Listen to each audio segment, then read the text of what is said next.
శుభకార్యాలకు పూజార్ల కోసం వెతుకుతున్నారా? పూజారీస్.com లో అతి తక్కువ ధరలకే పూజార్లను ముందే బుక్ చేసుకోండి. వెంటనే కాల్ చేయండి. నమస్కారం శశికాంత్ గారు. నమస్కారం నారాజ్ గారు. ఆర్జీవి గారిపై బర్రెలక్క అలియాస్ శిరీష గారు ఒక ఫిర్యాదు చేసినట్లయితే మనం న్యూస్ చూస్తూ ఉన్నాము. ఈవెన్ అడ్వకేట్ గారు మాట్లాడింది కూడా మనం చూసినటువంటి సందర్భం చూసాము. కరెక్ట్. ఎలా సార్ అంటే లోతుగా కొంచెం విశ్లేషణలోకి వెళ్దాము, లీగల్ పరంగా కూడా. ఇప్పుడు మళ్ళీ ఎలా అంటే ఆయన చెప్పినటువంటి మాటలు కానివ్వండి, లేదంటే ఇటు ఫిర్యాదు కానివ్వండి, చూసుకుంటే ఏ విధంగా ఉందని మనం అనుకోవచ్చు. మళ్ళీ బర్రెలక్క లైమ్ లైట్లోకి వస్తుంది జరిగింది ఆర్జీవి వల్ల. అందరూ మర్చిపోయిన టాపిక్ని మళ్ళీ ఆర్జీవి బయటకు తీసాడు ఇది. సో ఆయన మన ప్రీ రిలీజ్ ఈవెంట్లో, ఒక మూవీ ప్రీ రిలీజ్ ఈవెంట్లో బర్రెలక్కని పవన్ కళ్యాణ్ తోటి కంపారిజన్ చేశాడు. అది ఎలా చేశాడంటే కంపారిజన్, ఒక నార్మల్ అమ్మాయి, బర్రెల కాపరగా ఉన్న అమ్మాయి బర్రెలక్క అంత ఫేమస్ అయింది, నువ్వేమో బర్రె లెక్క. అదే చూసారా, ఇది సినిమాటిక్గా రైమింగ్గా చెప్పాడు. అవును, ఒక బర్రె లెక్క అంత ఫేమస్ అయింది, నువ్వేమో బర్రె లెక్క అయ్యావు అని కంపారిజన్ ఇచ్చాడు. ఆ ఒక్క పాయింట్ని ఇక్కడ మన బర్రెలక్క అడ్వకేట్ తీసుకుంటాం జరిగింది. కొంచెం మనోభావాలు దెబ్బతినేటట్టుగా మాట్లాడాడు అనేసి. అంటే ఇంకేమని చెప్పారు సార్ ఆయన? అంటే బేసిక్గా పవన్ కళ్యాణ్ని కించపరుస్తూ మాట్లాడాడు అందులో. ఓకే, బర్రెలక్కే అంత పాపులర్ అయినప్పుడు నువ్వు అంత పెద్ద సూపర్ స్టార్ అయ్యి నువ్వేమో బర్రె లెక్క అయిపోయావు. బేసిక్గా ఎవరు, అదే చంద్రబాబు నాయుడు గారు కానీ లోకేష్ కానీ వాళ్ళు చెప్పే మాటలు వింటూ నువ్వు బర్రె లెక్క అయిపోయావు అని రైమింగ్ లో కొట్టాడు సార్ ఇది నారాజ్ గారు. అందులో ఏదో ఓడి వాడారు, ఊరు పేరు లేని సంథింగ్ అని. ఊరు పేరు లేని ఒక నార్మల్ ఒక అమ్మాయి బర్రెలు కాపురా కాసుకునే ఒక బర్రెలకే ఇంత పాపులర్ అయితే నువ్వేమో బర్రె లెక్క అయిపోయావు, వాళ్ళు వీళ్ళు చెప్పిన మాటలు ఏంటో తలొపుతున్నావు అన్నట్టుగా కించపరుస్తూ పవన్ కళ్యాణ్ మాట్లాడాడు. అది పవన్ కళ్యాణ్ ఎలా దాన్ని, ఆ కేసుని ఎలా తీసుకెళ్తారో అది పక్కకు పెడితే, ఇక్కడ బర్రెలక్క అడ్వకేట్ దీన్ని మంచి అడ్వాంటేజ్ తీసుకొని కించపరుస్తూ తెలంగాణ బిడ్డ ఇంత పైకి అభివృద్ధి చెందుతానికి ముందుకొచ్చి సంచలనం చేసింది కదా నాగరాజు గారు. అవునండి, మనం కూడా ఎన్నో వీడియోస్ చేస్తాం జరిగింది కదా బర్రెలక్క పైన. సంచలనం అయిన బర్రెలక్కని ఒక ఇండిపెండెంట్ కంటెస్టెంట్ లాగా వచ్చి ఇంత పేరు తెచ్చుకున్న ఒక తెలంగాణ బిడ్డని నువ్వు కించపరుస్తూ స్టేజ్ మీద అందరి ముందు ఇలా మాట్లాడావని చెప్పి లాయర్ చాలా గట్టిగా సమాధానం ఇచ్చాడు. స్టేట్ ఉమెన్స్ కమిషన్కి, అంటే రాష్ట్ర మహిళా సంఘానికి తీసుకెళ్ళి కంప్లైంట్ చేస్తాం జరిగింది. అది మరి ఎక్నాలజ్మెంట్ కూడా ఇస్తాం జరిగింది, కంప్లైంట్ రిసీవ్డ్ అనేసి.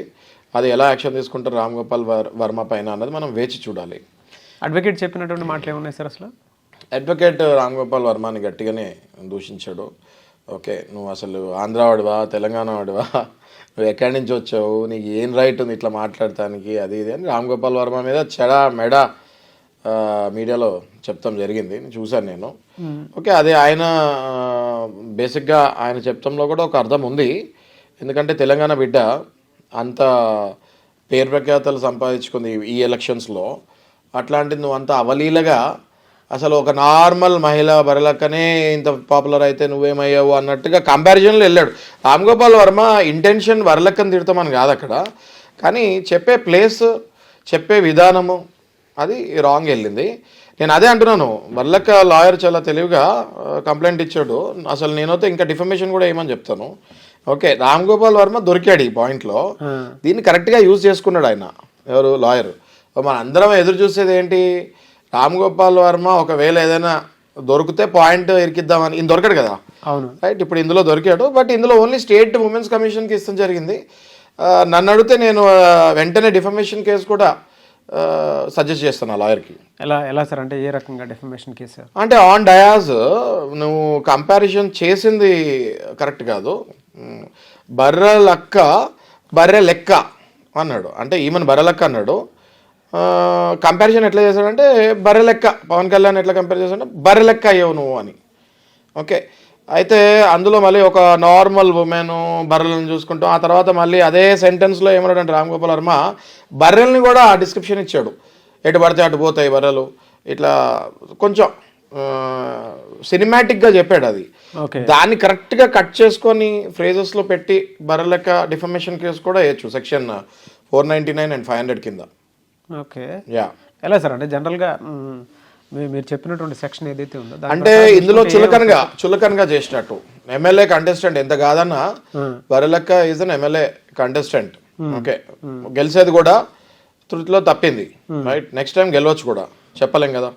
సో ఒక ఎమ్మెల్యే, ఒక పబ్లిక్ ఫిగర్ని నువ్వు పబ్లిక్లోనే అదేదో బర్రెలు కాపరా కాస్తామన్నది ఏదో తప్పులాగా, లేకపోతే దాన్ని కించపరుస్తూ, బర్రెలు కాపరా కాస్తామని బేసిక్గా కించపరుస్తూ మాట్లాడినట్టు ఆ యాంగిల్లో వెళ్ళి రామ్ గోపాల్ వర్మ పైన డిఫమేషన్ కేసు 100% వేయచ్చు అని నా అభిప్రాయం. ఎలా సార్ అంటే జనరల్గా మహిళా కమిషన్ నుంచి వచ్చినటువంటి ఇన్ఫర్మేషన్ ప్రకారం ఓన్లీ ఫిర్యాదు మాత్రమే జరిగింది, ఫిర్యాదు మాత్రం జరిగింది. రిసీవ్ చేసుకున్నట్టు ఎక్నాలజ్మెంట్ ఇచ్చారు నాగరాజు గారు. ఎక్నాలజ్మెంట్ ఇచ్చారంటే కంప్లైంట్ని రిసీవ్ చేసుకున్నట్టు. ఇప్పుడు అన్ని కంప్లైంట్స్ రిసీవ్ చేసుకోరు. టెక్నికల్గా ఏమవుతుందంటే ఎవరు పడితే వాళ్ళు వెళ్ళి మహిళా సంఘాలకు కంప్లైంట్స్ ఇస్తూ ఉండటం జరుగుతుంది. ఓకే, స్టేట్ ఉమెన్స్ కమిషన్ అన్నాక ఇప్పుడు పోలీస్ స్టేషన్లో ఎట్లా కంప్లైంట్స్ ఇస్తారో స్టేట్ ఉమెన్ కమిషన్లో కూడా ఉమెన్ పైన ఏమైనా ఇట్లా డెరగటరీ కమెంట్స్ కానీ లేకపోతే ఏదైనా జరిగినప్పుడు అక్కడ ఇష్టం జరుగుతుంటుంది. అయితే ఆ కంప్లైంట్లో ఎంత పస ఉంది అని చూసి యాక్సెప్ట్ చేయాలా వద్దా చాలా రిజెక్ట్ చేస్తూ ఉంటారు. అయితే రామ్ గోపాల్ వర్మ అది యాక్సెప్ట్ చేశారు. అదొకటి ఫస్ట్ ప్లస్ పాయింట్ ఫర్ ఒక మెట్టు ఎక్కింది బరలెక్క లాయర్. రామ్ గోపాల్ వర్మ ఒక మెట్టు దిగాల్సి వచ్చింది, కంప్లైంట్ యాక్సెప్ట్ చేశారు కాబట్టి. Still it is prima facie complaint accept చేసినంత మాత్రాన రామ్ గోపాల్ వర్మ తప్పు చేసినట్టు కాదు, కంప్లైంట్ యాక్సెప్ట్ చేయకపోతే బరలెక్కకు హక్కు లేదన్నట్టు కాదు. గతంలో అదే ఆర్జీవి గారు ఒక ట్వీట్ కూడా చేయటం జరిగింది. ఎగ్జాక్ట్లీ, బాగా గుర్తు చేస్తారు నారాజు గారు. 1 month బ్యాక్ అదే ఆర్జీవి బరలెక్కని మహాత్మా గాంధీ తోటి కంపేర్ చేసి రివల్యూషనరీ అన్నట్టుగా కంపేర్ చేసి గాంధీజీతో కంపేర్ చేసి ట్వీట్ చేశారు. ఎగ్జాక్ట్ 1 month బ్యాక్ ట్వీట్ చేశారు. మళ్ళీ అదే 1 monthలో ఇప్పుడు ఇందులో ఇంటెన్షన్ ఎట్లాంటిది అన్నది తీయాలి బయటకి. ఈ ట్రయాంగిల్ స్టోరీలో చూద్దాం. ఆయన గతంలో పెట్టినటువంటి ట్వీట్కి మనం మాట్లాడిన దానికి ఇటు మహిళా కమిషన్ నుంచి వచ్చినటువంటి ఫిర్యాదుకి ఎలా తీసుకోవాలని ఇప్పుడు ఆ లాయర్ పర్స్పెక్టివ్లో చూస్తే మనం స్టేజ్ మీద నుంచొని బర్రెలెక్కని అంత ఈజీగా గడ్డిపోరులాగా తీసి పడేసినట్టు మాట్లాడావన్నట్టు ఆ లాయర్ అభిప్రాయం. డెఫినెట్గా మనోభావాలు దెబ్బతిన్నాయి ఆమె కాబట్టి ఆమె ఓకే అంటేనే లాయర్ వేయాలి. అవును, లాయర్ ఓన్గా వెళ్ళి వేస్తానికి లేదు. ఆమె కంప్లైంట్ చేయమంటేనే లాయర్ వెళ్ళి వేయాలి కంప్లైంట్. సో మనోభావాలు దెబ్బతిన్నాయన్నది ఆమె ఒప్పుకొని ఉండొచ్చు, కంప్లైంట్ చేయమని చెప్పి ఉండొచ్చు, కాబట్టి ఈ లాయర్ తీసుకెళ్ళి చెప్పారు. ఈ లాయర్ చెప్తాం ఏంటంటే లాయర్ కూడా తెలంగాణకి చెందిన వ్యక్తి కాబట్టి తెలంగాణ మనోభావాలు దెబ్బతినేటట్టు తెలంగాణ బిడ్డని ముందుకు రానికుండా ఇష్టం వచ్చినట్టు నువ్వు ఎక్కడోడివి, అసలు నువ్వెక్కడోడివి, నువ్వు ఎక్కడ పుట్టావు, ఇంకా చాలా మాట్లాడలేండి, కొన్ని నేను మాట్లాడలేను, అవన్నీ మాట్లాడి రామ్ గోపాల్ వర్మకి గట్టి వార్నింగ్ ఇచ్చాడు. చాలా గట్టి వార్నింగ్ ఇచ్చాడు ఆ లాయర్. ఎలా సార్ అంటే గతంలో ఇలా ట్వీట్ చేస్తూ చెప్పినటువంటి ఒక మనిషి ఇలా మాట్లాడేటువంటి దట్ ఈస్ రామ్ గోపాల్ వర్మ కదా. దట్ ఈస్ రామ్ గోపాల్ వర్మ కదా. ఎప్పుడు ఏం మాట్లాడతాడు, ఎక్కడికి వెళ్తాడు, ఎక్కడి నుంచి ఉంటాడు, ఎక్కడ ప్రత్యక్షం అవుతాడు, ఎక్కడ మాయం అవుతాడు, ఏం తీస్తాడు, ఎవరి మీద తీస్తాడు, ఆయనకి there is no control, no boundaries ఆయన ప్రకారం. అయితే ఈ ఏదైతే జరిగిందో కంప్లైంట్ ఇస్తామో అది ఒక మంచి పరిణామం అని నేను పర్సనల్గా నేను భావిస్తున్నాను. ఎక్కడో అక్కడ రామ్ గోపాల్ వర్మ నోటికి కూడా తాళం వేయాలి అంటే ఇట్లాంటి ఈ లాయర్ ఏదైతే కంప్లైంట్ ఇచ్చాడో మంచి పని చేశాడు. నెక్స్ట్ ఫ్యూచర్లో రామ్ గోపాల్ వర్మకి ఏం చెప్పినా వినడు కాబట్టి, బట్ సమాజంలో మనం చెప్పాలి కాబట్టి నేను చెప్పేది ఏంటి అంటే మీరు మాట్లాడండి, మీ రైట్స్ మీకు ఉంటాయి. మీ ఆర్టికల్ 19 ఏదైతే మీరు అంటారో ఫండమెంటల్ రైట్స్, మీ రైట్స్ మీకు ఉన్నాయి. వారి అదే ఫండమెంటల్ ఆర్టికల్స్లో ఫండమెంటల్ రైట్స్లో violating other freedom rights also is violating fundamental duties of others. ఆ పాయింట్ మీరు ఎక్కడ మర్చిపోతున్నారో ఈ పాయింట్ని నేను ఇంతకు ముందు వీడియోలో కూడా మీకు చెప్తాం జరిగింది. Okay, violating others fundamental rights is violating your fundamental duties. క్లియర్గా చెప్తున్నా మీకు. ఈ పాయింట్ని కూడా మీరు గుర్తుపెట్టుకోండి. ఎప్పుడో మీరు ఇందులో గ్యారంటీగా ఇరుకుతారని నాకు అనిపిస్తుంది. అంటే ఈ సందేశం మనం రామ్ గోపాల్ వర్మకి ఎందుకు ఇస్తున్నామంటే ఈయన ఎప్పుడు ఫండమెంటల్ రైట్స్ గురించి ఆర్టికల్స్ గురించి మాట్లాడుతూ ఉంటాడు కాబట్టి అవే ఆర్టికల్స్లో ఫండమెంటల్ డ్యూటీస్ కూడా ఉంటాయి. నువ్వు ఎక్కడ పడితే అక్కడికి వెళ్ళి ఏమి చేస్తానికి ఉండదు. సో అది కూడా గుర్తుపెట్టుకోవాలి. ఇది రామ్ గోపాల్ వర్మ అని కాదండి, అందరికీ చెప్తున్నాను. ఓకే, ఫండమెంటల్ రైట్స్ ఎట్లా మీకు ఉంటాయో ఫండమెంటల్ డ్యూటీస్ కూడా మీకు అట్లా ఉంటాయి. అవతల వాళ్ళని ఇష్టం వచ్చినట్టు మీరు చేస్తానికి ఉండదు. ఈ పాయింట్లో రామ్ గోపాల్ వర్మ గ్యారంటీగా దొరుకుతాడని నా నేను అనుకుంటున్నా 100%. ఎనీవేస్ చూద్దామండి ఏ విధంగా ఉంటుంది. అయితే నాగరాజ్ గారు ఒక మాట చెప్పాలండి, ఇది ముగించే ముందు కొల్లాపూర్ కాన్స్టిట్యున్సీకి చెందిన ఒక మహిళ బరలక్క అలియాస్ తన పేరు శిరీష. తను చేసింది డెఫినెట్లీ రికార్డ్ సృష్టించిందని చెప్పాలి. తనని ఈ ఎలక్షన్స్ అంతా ఒక ఎత్తు అయితే బరలక్కది అప్రిషియేషన్ అంతా ఒక ఎత్తు. సో ఆ మహిళను డెఫినెట్గా అప్రిషియేట్ చేస్తున్నాను నేను. అట్లానే ఆ బరలెక్క టాపిక్ తీసినప్పుడు ఇట్లాంటి వాళ్ళకి చాలా జాగ్రత్తగా మాట్లాడమని నేను చెప్తున్నాను. బికాజ్ తను ఒక తెలంగాణ ముద్దుబిడ్డ. ఓకే, ఏ సపోర్టు లేకుండా ఆ స్టేజ్ వరకు వచ్చిందంటే మనం అప్రిషియేట్ చేయాలి. నెక్స్ట్ ఎలక్షన్స్లో తప్పకుండా గెలవాలని ఆశించాలి. అవును సార్, అంటే చాలామంది సెలబ్రిటీ స్టేటస్ ఉన్నటువంటి వాళ్ళే పర్సనల్గా వెళ్ళి తనకి సపోర్ట్ ఇచ్చారు.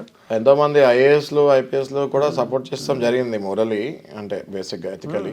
తను కూడా చాలా స్ట్రాంగ్గా నిలబడగలిగింది అంత పెద్ద టఫ్ ఫైట్లో. నిలబడింది, పోరాడింది. ఆమెకి ఏమి అర్థం కాలేదు, అంత ఒక్కటేసారి హైప్ వచ్చేసరికి దాన్ని తట్టుకొని చక్కగా చాలా పద్ధతిగా అమ్మాయి ముందుకు వస్తాం జరిగింది. అలాంటి మహిళల్ని అప్రిషియేట్ చేయాలి. అలాంటి వాళ్ళు ఇంకా ఎంతోమంది ముందుకు రావాలని నేను కోరుకుంటున్నాను. వాట్ ఎవర్ అండి, కాకపోతే ఒక నేము ఫేము వచ్చేసి ప్రజలు కూడా సపోర్ట్ ఇస్తున్నారు అనేటువంటి విషయంకి వచ్చేటప్పటికి ఎవరిని కించపరచకుండా మాట్లాడేలా ఉండాలని కోరుకోవాలి. కరెక్ట్, నిజమే. ఒక్కొక్క విమెన్ ఆ స్ట్రాంగ్గా ఆ స్థాయి వరకు నిలబడగలిగారు అని అంటే చిన్న విషయం కాదు కదా. కరెక్ట్ అండి. We should appreciate her and we should promote brotherlyhood in the society. That is our fundamental duty. నేను మళ్ళీ చెప్తున్నాను, మనకి ఎన్నో ఫండమెంటల్ రైట్స్తో పాటు డ్యూటీస్ ఉంటాయి. We have to promote brotherhood in the society.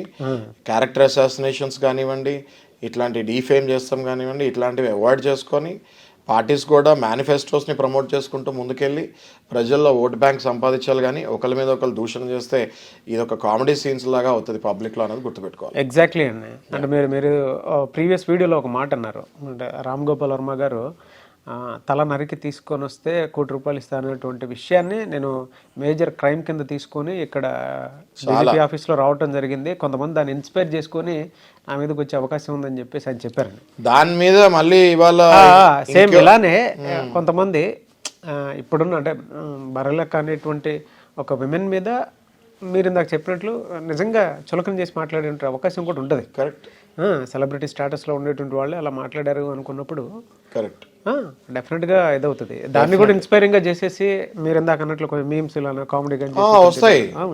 అట్లాంటిది ఇప్పుడు ఆర్జీవి చెప్పింది 100% తప్పే. ఓకే, ఆర్జీవి కరెక్ట్ చేస్తే మనం ఆశ్చర్యపోవాలి, తప్పులు చేస్తే ఆశ్చర్యపడక్కర్లేదు. బట్ స్టిల్ ఈ తప్పులకి ఎక్కడో అక్కడ చెక్ లీగల్గా ఆర్జీవికి పెట్టాలి. Okay, at the same time అలాగే నిన్న ప్రముఖ టీవీ ఛానల్లో మీరు చెప్పినట్టు అట్లాంటి డెరగేటరీ కమెంట్స్ కూడా మనం రిపీట్ చేయాలన్నా కూడా నాకు ఇదిగా అనిపిస్తుంది. అట్లాంటి చిన్న పిల్లలు టీవీస్ చూస్తూ ఉంటారు. ఇట్ ఇస్ వెరీ రాంగ్ అండి.